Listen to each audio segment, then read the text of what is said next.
As I'm describing the different parts, you'll need to make sure you fill in the name of the part on your graphic organizer. Number 1 and number 2 have already been completed for you. Number 1 is the digital display screen. You can see right now it's displaying some different numbers, and this is just information about the different settings on the sewing machine. We'll be talking more about that as we actually begin sewing. Number 2 is a series of different buttons, and these different buttons do different things. The first 2 is the stitch width. The second one is the position of the needle, and the third one is the stitch length, and we'll be talking about those again more as we start sewing. Number 3, you will need to fill in, and this is the hand wheel. This hand wheel you always turn towards you.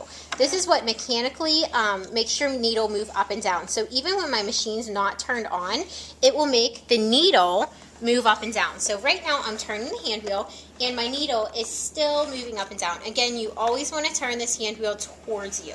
Today we're going to be practicing without thread in the machine, but once we get thread in there, we could get it jammed up if we're not turning it towards you. Number 4 is the stitch selection buttons. So these are the ones that I'm pointing to right here. Again, the stitch selection buttons. These control the different stitches that the machine can perform.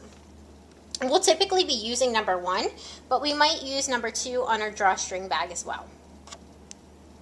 Number 5 is the on-off switch.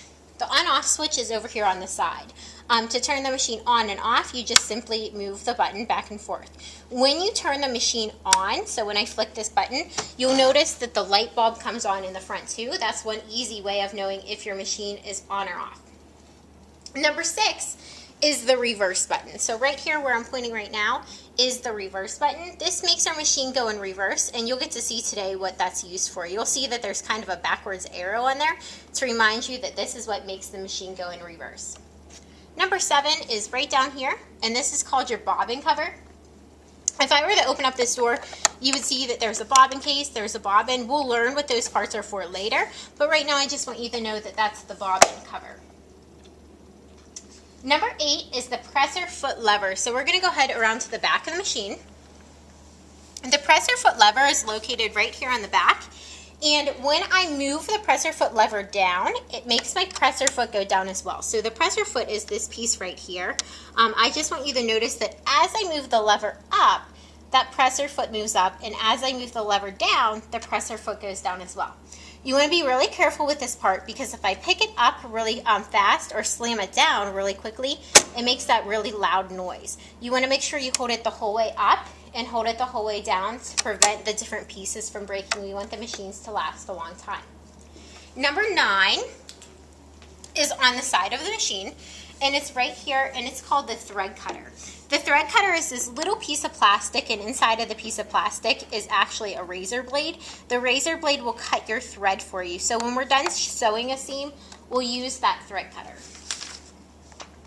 Number 10 is on the back of your page, and we're going to focus in on this part right here. Number 10 is the needle.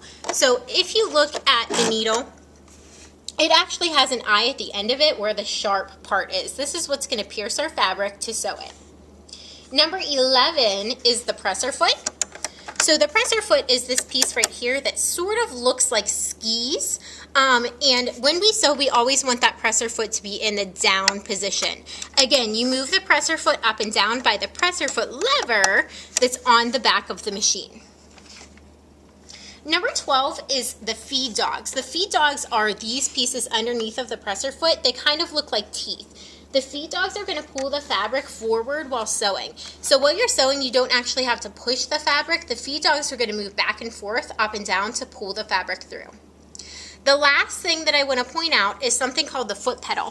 The foot pedal is actually located underneath of the machine, and the foot pedal is what makes the sewing machine sew. So when I push the foot pedal down, my needle will start moving up and down. The further down I push my foot pedal, the faster my machine is going to go. So I'm going to go ahead and turn my machine on. And when I push my foot pedal down, my needle is going to move up and down. Right now I'm pushing my foot pedal down a little more, and it's going a little faster. So the further I push this down, the faster my machine will sew.